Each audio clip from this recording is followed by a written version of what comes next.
नमस्कार। आपका स्वागत है देश परदेश संवाद चैनल में। आज हम बात करेंगे सीमा पार से आ रहे ड्रोन्स और उनके द्वारा की जा रही मादक पदार्थों और विस्फोटकों की तस्करी आदि के संबंध में। एक ज़माना बीत गया है और भारत के खिलाफ पाकिस्तान के द्वारा प्रायोजित आतंकवाद बदस्तूर जारी है। कभी कभी लगता है कि युद्ध विराम की आड़ में पाकिस्तान ने भारत के सीमावर्ती इलाकों में ड्रोन वॉरफेयर ही छेड़ रखा है। राजस्थान, पंजाब और जम्मू एवं कश्मीर में आए दिन पाकिस्तानी ड्रोन्स मादक पदार्थों, हथियार, विस्फोटकों और नकली भारतीय मुद्राओं की तस्करी करते रहते हैं। दुनिया की तमाम ख्यातिनाम कंपनियां आपके घर तक दवाइयाँ, खाना, किताबें आदि पहुंचाने की एक प्रतिस्पर्धा सी करती हुई नज़र आती हैं। वहीं दूसरी तरफ शांति का अवतार होने का दम भरने वाले पाकिस्तान को ड्रोन्स में एक नया ही रूप नज़र आता है। वो ड्रोन्स को भारत के खिलाफ आतंकवादी घटनाओं को प्रोत्साहित करने के लिए एक हथियार के रूप में प्रयोग करता हुआ नज़र आ रहा है। कमोबेश पाक को इस बात का गुमान हो गया है कि वो United states of America, United kingdom और इज़राइल के बाद में यूएवी बनाने वाला विश्व का चौथा देश 2015 में ही बन गया था। कयास ऐसे भी लगाए जाते हैं कि पाकिस्तान, तुर्की और तमाम दहशतगर्द तंजीमों का जो एक गठबंधन है इस ड्रोन वॉरफेयर के पीछे, उसको चीन का वरदहस्त प्राप्त है। चीनी मंशा भारत को पाकिस्तान के साथ में उलझाए रखकर भारत के विकास के पहिए को धीमा करके रखने की है। ऐसे में सवाल इस बात का है कि क्या भारत पड़ोसी पाकिस्तान के द्वारा चलाए जा रहे इस ड्रोन वॉर के लिए तैयार है? खतरे की घंटी 27 जून 2021 को ही बज गई थी, जब जम्मू स्थित भारतीय वायुसेना के एक हवाई अड्डे पर ड्रोन्स के द्वारा विस्फोटक गिराए गए थे। सदाशयता का परिचय देते हुए भारत ने इसे संघर्ष विराम का उल्लंघन नहीं माना था। कम लागत और आसानी से उपलब्ध होने के कारण दहशतगर्द तंजीमों को तस्करी और लक्षित हमले करने के लिए ड्रोन बहुत सहजता से उपलब्ध हो जाते हैं और वो उनको बहुत रास भी आ रहे हैं। ड्रोन के इस बेजा इस्तेमाल ने खुफिया और सुरक्षा एजेंसियों को काफ़ी चिंता में डाल रखा है, क्योंकि ये दहशतगर्द तंजीमें न केवल तस्करी बल्कि खुफियागिरी के काम में भी इन ड्रोन्स को उपयोग में लाती हैं।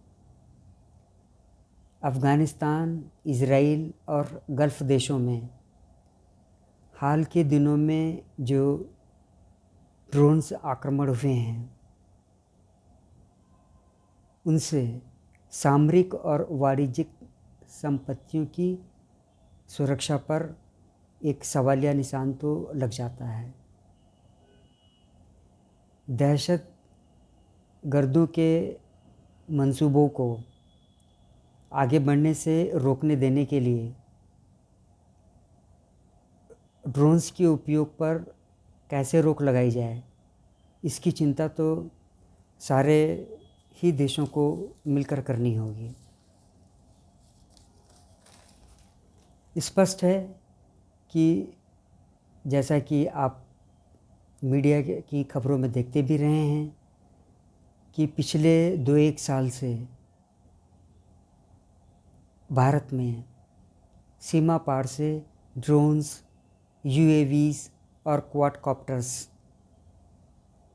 लगातार आते रहे हैं, जो कि मादक पदार्थों, विस्फोटकों, हथियारों और नकली भारतीय मुद्राओं की तस्करी में लगे हुए हैं।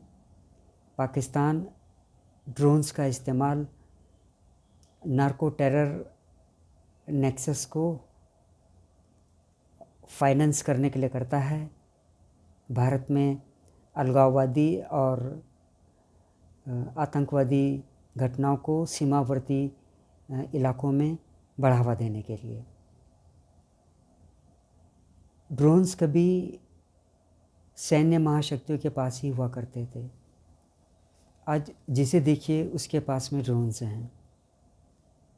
ड्रोन्स ने युद्ध के तरीक़ों को एकदम बदल दिया है। नागोर्नो काराबाख के विवादित क्षेत्र में आर्मेनियाई सैनिकों पर अज़रबैजान ने तुर्की से खरीदे हुए ड्रोन से जो हमला किया, उसने उस लड़ाई के रुख को ही पलट के रख दिया था। और अभी चल रहे रूस यूक्रेन संघर्ष में भी ड्रोन्स क्या भूमिका निभा रहे हैं, आप आए दिन रिपोर्ट्स में देखते ही होंगे। कामिकाजे ड्रोन्स किसी भी युद्ध में टैंक्स, बख्तरबंद गाड़ियों और तोपखानों की कैसी धज्जियां उड़ा देंगे, इसकी तो सिर्फ कल्पना भर ही की जा सकती है। दुनिया भर में ड्रोन्स दहशतगर्दों को बहुत रास आ रहे हैं। केवल यही नहीं, आपके खिलाफ शत्रुतापूर्ण भावना रखने वाला आपका पड़ोसी भी बहुत आराम से ड्रोन्स का इस्तेमाल आतंकवादी घटनाओं के लिए आपके देश के अंदर कर सकता है और बड़ी ही आसानी से इसका दोषारोपण नॉन स्टेट एक्टर्स पर थोप कर अपना पल्ला झाड़ सकता है। क्योंकि ड्रोन्स कैसे काम करते हैं और किस तरीके से उनको कई बार ट्रैक करना भी मुश्किल होता है, ये आप जानते ही होंगे। परंपरागत युद्ध के तरीके अब आजकल एकदम बदल चुके हैं। हाइब्रिड वारफेयर का ज़माना है। पहली गोली चलने से पहले ही जंग छिड़ सकती है। इसीलिए artificial intelligence, robotics, cyber and electronic warfare, kamikaze और weaponised drones, counter drone technology आदि ऐसे क्षेत्र हैं जिनके की विकास के लिए भारत को तुरंत ध्यान देने की ज़रूरत है। आत्मनिर्भरता के नाम पर हम केवल DRDO के भरोसे ही नहीं रह सकते हैं। इसमें एकेडमिक इंस्टीट्यूशंस, स्टार्टअप्स और प्राइवेट सेक्टर को अपनी भूमिका निभानी होगी, क्योंकि आने वाले दिनों में किसी भी लड़ाई की कल्पना इनके बिना नहीं की जा सकती है। आज के इस अंक में बस इतना ही। आपसे अनुरोध है कि आप मेरे इस चैनल को देखिए, साझा कीजिए और हाँ, सब्सक्राइब करना नहीं भूलिए। जय हिंद।